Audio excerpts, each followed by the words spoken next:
Assalamualaikum warahmatullahi wabarakatuh. Ampun beribu kali ampun, ampun kepada sanak saudara. Kok kete indakkan basobin namo, kok godang indakkan basobin golarnyo. Maklum kami anak sekolah. Kok umur holun setahun jaguang, kok darah olun setempat pinang. Kalau ada katonan salah, bayi sambil naik, tasingguang, talando sambil turun, mau ojorela kami sampaikan. Nan kini kami kan baca rito tentang Balando masuk Nagori.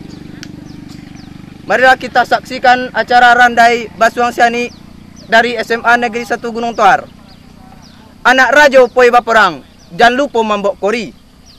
Mari kita mulai bagoyang dengan judul lagunya Balando masuk Nagori.